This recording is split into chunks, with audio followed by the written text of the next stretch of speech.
یہ وہابی چلو فاتحہ سے منع کرتے ہیں، بات سمجھ میں آتی ہے، فاتحہ نہیں مانتے. چلو یہ قبروں پر نہیں جاتے، یہ ان کے یہاں حرام ہے، منع ہے، یہ نہیں جاتے، چلو بات سمجھ میں آتی ہے. ارے شب برات کی رات تو ہم کوئی غلط کام نہیں کر رہے. رات ہوتی ہے، مسجدوں میں لائٹنگ کر دی جاتی ہے، مسجدوں کے دروازے کھول دیے جاتے ہیں، لوگ آتے ہیں مسجدوں میں بیٹھ کر تلاوت کرتے ہیں. قبرستان پہ لوگ جاتے ہیں، اپنے ماں باپ کے حق میں، اپنے رشتہ داروں کے حق میں مغفرت کی دعا کرتے ہیں. اس میں کون سی غلط بات ہے؟ مائیں بہنیں گھروں میں مصلی بچھا کر 100 رکعت نمازیں پڑھ رہی ہیں، کون سی غلط بات ہے؟ یہ وہابی تو نماز پڑھنے سے بھی منع کر رہے ہیں، یہ وہابی تو قرآن کی تلاوت سے بھی منع کر رہے ہیں، یہ وہابی تو تہجد پڑھنے سے بھی منع کر رہے ہیں، یہ اپنے ماں باپ کے لیے مغفرت کی دعا کرنے سے بھی منع کر رہے ہیں. میرے بھائیوں، اللہ گواہ ہے، ہمیں نہ نماز سے کوئی عداوت ہے، نہ ماں باپ کے لیے مغفرت کی دعا کرنے سے کوئی عداوت ہے، نہ قرآن کی تلاوت سے ہمیں کوئی عداوت ہے. ہمیں عداوت ہے تو ہر اس عمل سے جس عمل کے اوپر جناب محمد الرسول اللہ صلی اللہ علیہ وسلم کی مہر نہ ہو. ہم کہتے ہیں اتنی ہی برکت والی رات تھی تو جیسے میرے نبی رمضان کا آخری عشرہ آتا تھا، حضرت عائشہ کہتی ہیں کان رسول اللہ صلی اللہ علیہ وسلم اذا دخل العشر، جب رمضان کا آخری عشرہ آتا تھا اللہ کے پیارے حبیب احیا لیلہ وایقظ اہلہ وشد مئزرہ، اللہ کے نبی پوری رات جاگا کرتے تھے، اللہ کے نبی کمر کس لیتے تھے، رات برات تہجد کی نماز پڑھا کرتے تھے اور خود بھی پڑھتے تھے، اپنے گھر والوں کو بھی جگایا کرتے تھے. اگر آج کی یہ برکت والی رات ہوتی، اگر آج کی رات کی اتنی امپورٹنس ہوتی، اتنی اہمیت ہوتی، تو میرے نبی نے ایک تو صحیح حدیث ضرور مل گئی ہوتی، ایک دلیل تو ضرور مل گئی ہوتی، ایک صحیح حدیث تو ضرور مل گئی ہوتی کہ میرے نبی نے خود بھی یہ عمل کیا ہوتا اور صحابہ سے بھی کروایا ہوتا، اپنی بیویوں سے بھی کروایا ہوتا. دلیل ملی، کیسی دلیل ملی؟ آئیے ایک حدیث پڑھتا ہوں. ہمارے بغل میں شب برات کی فضیلت میں جلسے ہو رہے ہیں نا، ہر جلسے میں یہ حدیث ضرور پڑھی جاتی ہے. آئیے میں پوری حدیث پڑھتا ہوں. امام ترمذی رحمۃ اللہ علیہ حدیث لائے ہیں. حدثنا احمد بن منیع قال حدثنا یزید بن ہارون قال اخبرنا حجاج بن ارطاط عن يحيى بن ابي كثير عن عروة عن عائشة قالت فقدت رسول الله صلى الله عليه وسلم ليلة فخرجت فإذا هو بالبقيع فقال أكنت تخافين أن يحيف الله عليك ورسوله؟ قلت يا رسول الله إني ظننت أنك أتيت بعض نسائك. فقال إن الله عز وجل ينزل ليلة النصف من شعبان فيغفر لأكثر من عدد شعر غنم كلب. رواہ ترمذی فی کتاب الصوم. میں نے پوری سند کے ساتھ حدیث پڑھی. امام ترمذی روایت کر رہے ہیں حضرت عائشہ سے. اما عائشہ کہتی ہیں ایک رات میں نے اپنے حبیب کو، اللہ کے پیارے رسول صلی اللہ علیہ وسلم کو بستر پر نہیں پایا تو میں نکل گئی، میں اللہ کے رسول کو تلاش کرنے کے لیے نکل گئی تو اللہ کے نبی مجھے کہاں ملے؟ بقیع کے قبرستان میں. کہاں ملے؟ بقیع کے قبرستان میں. جیسے ہی اللہ کے رسول کی نظر میرے اوپر پڑی، آپ نے فرمایا عائشہ کیا تم نے یہ سوچا کہ اللہ اور اس کے رسول تمہارے اوپر ظلم کریں گے؟ یعنی عائشہ کیا تم نے یہ سوچا کہ باری تو تمہاری تھی، دن تو تمہارا تھا اور میں تمہیں چھوڑ کر کسی اور بیوی کے پاس چلا گیا؟ حضرت عائشہ نے فرمایا نہیں ہے اللہ کے رسول، میں نے سمجھا کہ آپ کسی کام سے، کسی ضرورت سے، کسی غرض سے اپنی کسی بیوی سے ملنے کے لیے گئے ہوں. آپ نے فرمایا عائشہ 15 شعبان کی رات کو اللہ تبارک و تعالی نازل ہوتا ہے، اللہ تبارک و تعالی نازل ہوتا ہے، اللہ تعالی اترتا ہے اور قبیلے بنو کلب کی بکریوں کے بالوں کی تعداد سے بھی زیادہ لوگوں کی مغفرت کرتا ہے. یہ حدیث شب برات کی فضیلت میں ٹاپ 10 حدیثوں میں سے. اس کو سب سے پہلے پڑھتے ہیں. اس حدیث کو میں نے سند کے ساتھ پڑھا ہے. آئیے ایک بار پھر سند پڑھتا ہوں. امام ترمذی کہتے ہیں حدثنا احمد بن منیع قال حدثنا یزید بن ہارون قال اخبرنا حجاج بن ارطاط ان یحیی بن ابی کثیر ان عروۃ عن عائشہ. یہ سند ہے. اس سند میں ایک راوی ہے حجاج بن ابی ارطاط. یہ کس سے روایت کر رہے ہیں؟ یحییٰ بن ابی کثیر سے. اور یحییٰ بن ابی کثیر کس سے روایت کر رہے ہیں؟ عروہ سے. اب امام ترمذی رحمۃ اللہ علیہ اس حدیث پاک کو بیان کرنے کے بعد خود کہتے ہیں سمعت محمدن، میں نے اپنے استاذ محترم امام المحدثین امیر المومنین فی الحدیث سیدنا امام بخاری رحمۃ اللہ علیہ کو یہ فرماتے ہوئے سنا کان یضعف ھذا الحدیث. امام بخاری کہتے ہیں یہ حدیث ضعیف ہے. کون کہہ رہا ہے؟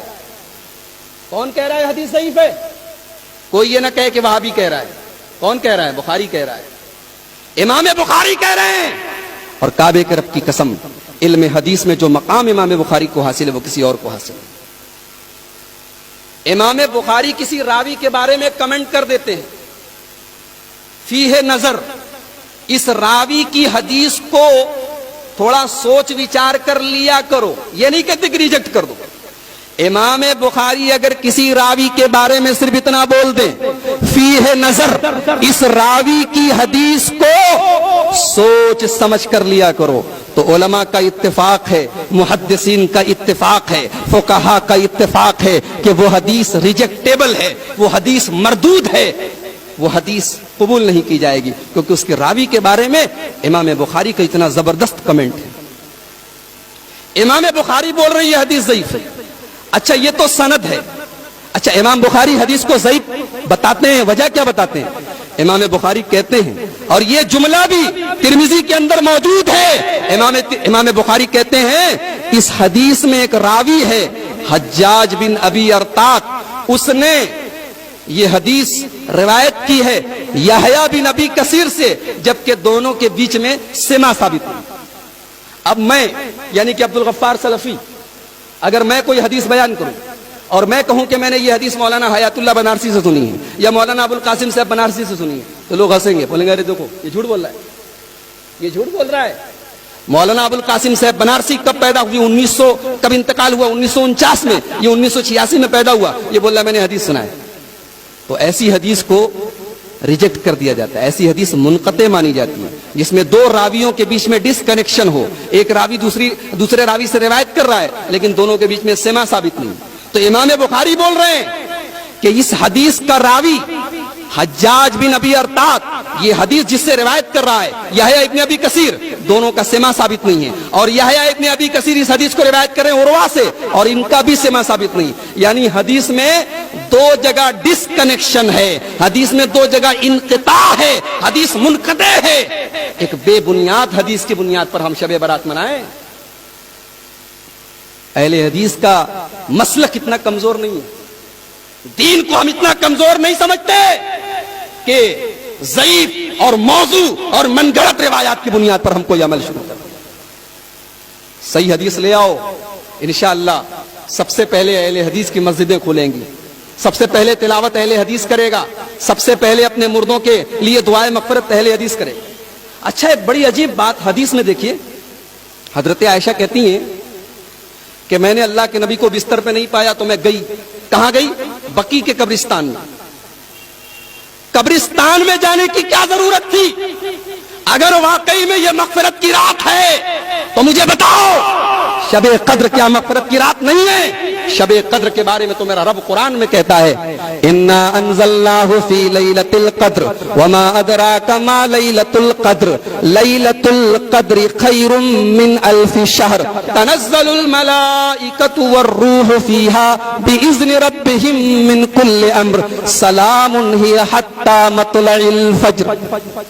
شب قدر کے بارے میں تو میرے رب نے پوری قرآن کی سورت نازل کر دی. میرے رب نے کہا یہ اتنی مبارک رات ہے کہ ایک رات کی عبادت 1000 مہینے سے افضل ہے، 84 سال کی عبادت سے بہتر ہے اس رات کی عبادت۔ لیکن ایک روایت دکھا دو، ایک حدیث دکھا دو، ایک سند دکھا دو، ایک دلیل دکھا دو کہ شب قدر کی رات میں میرے نبی قبرستان جا کے دعائیں مغفرت کرتے تھے۔ سن لو، اہل حدیث کا عقیدہ یہ ہے کہ ماں باپ کے لیے مغفرت کی دعا گھر بیٹھ کر بھی کر سکتے ہیں، مسجد میں بھی کر سکتے ہیں، اور قبرستان جا کر بھی کر سکتے ہیں۔ قبرستان جانا ضروری نہیں، ٹھیک ہے جا سکتے ہیں۔ ابھی ہمارے صدر محترم نے پوری قبر کے تعلق سے پوری حدیثیں پڑھی، لیکن یہ عقیدہ کہ ماں باپ کی مغفرت کی دعا تبھی ہوگی جب ہم قبرستان پر جائیں گے، یہ عقیدہ اسلام کا نہیں ہے۔ معاف کیجئے گا، یہ ان کا عقیدہ ہے جن کا مذہب قبرستان سے شروع ہوتا ہے اور قبرستان میں جا کر ختم ہو جاتا ہے۔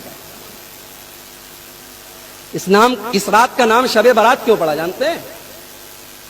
براءت، یہ براءت بنا ہے تبرہ سے، یہ براءت بنا ہے تبرہ سے، اور تبرہ یہ روافض کی اصطلاح ہے، یہ ابو بکر و عمر کے دشمنوں کی اصطلاح ہے، یہ صحابہ کو گالیاں دینے والوں کی اصطلاح ہے، جو نماز میں جب تک حضرات شیخین کے اوپر، سیدنا ابو بکر صدیق کے اوپر، حضرت عمر فاروق کے اوپر جب تک براءت کا اظہار نہ کر لیں، جب تک ان سے اپنے آپ کو بری نہ کر لیں، ان کی نماز قبول نہیں ہوتی۔ اور جو اپنی آنکھوں میں یہ سپنا سجوئے ہیں کہ جب ہماری حکومت ہوگی مکہ اور مدینہ پر تو ہم ابو بکر کی قبر سے اور عمر کی قبر سے ان کی لاشوں کو نکال کے سولی پہ لٹکائیں گے، جن کا یہ سپنا ہے ان کے لیے یہ شب برات، یہ تبرے کی رات ہے، یہ برات کی رات ہے، یہ صحابہ سے تبرہ اور صحابہ سے اپنے آپ کو بری کرنے کی رات ہے۔ اور جانتے ہو، جا کے دیکھ لو روافض کے یہاں آج کی رات کی بڑی اہمیت ہے۔ ان کے ہاں باقاعدہ رکے لکھے جاتے ہیں، باقاعدہ چٹھیاں لکھی جاتی ہیں، دریاؤں میں ڈالی جاتی ہیں کہ اے امام غائب، اے امام منتظر، اب چلے بھی آؤ کہ زمانہ بڑا خراب ہے، اب چلے بھی آؤ کہ ہم پر بڑا ظلم ہو رہا ہے، اب چلے بھی آؤ کہ اب ضرورت ہے کہ صحابہ کرام کی لاشوں کو نکالا جائے، اب چلے بھی آؤ کہ اب دنیا سے اہل السنہ والجماعت کا کام ختم کیا جائے۔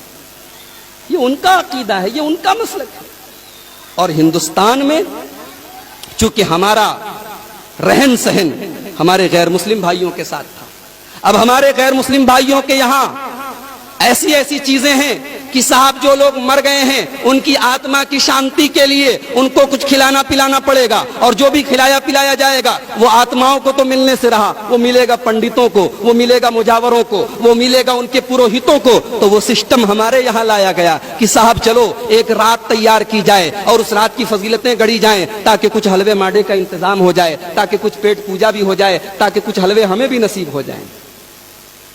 اور دلیل کیا دی جاتی ہے کہ جنگ احد کے موقع پر اللہ کے پیارے رسول صلی اللہ علیہ وسلم کا دانت ٹوٹ گیا تھا، آپ کے دندان مبارک شہید ہو گئے تھے۔ ارے عقل کے اندھو، جنگ احد شوال میں ہوئی تھی، یہ 15 شعبان ہے، شعبان اور شوال کے بیچ میں 2 مہینے کا گیپ ہے۔ عید پر تم بھی حلوہ کھاؤ، ہمیں بھی کھلاؤ، ہمیں کوئی اعتراض نہیں، لیکن آج کے دن یہ دراصل نقالی ہے، یہ غیر مسلموں کی مشابہت ہے، اور یہ اس قوم کے ساتھ رہنے سہنے کی وجہ سے یہ چیزیں ہمارے اندر آئی ہیں۔ اہل حدیث کا یہ عقیدہ ہے کہ کوئی عمل اچھا تب تک نہیں ہو سکتا جب تک 2 شرائط نہ پائی جائیں۔ پہلی شرط، عمل خالص اللہ کے لیے کیا جائے، عمل صرف اللہ کے لیے کیا جائے، اس کے اندر ذرہ برابر بھی اگر ریاکاری آ گئی، اگر دکھاوا آ گیا، اگر کسی اور کو خوش کرنے کی نیت آ گئی، ہائے ہائے اس کی بربادی نہ پوچھو۔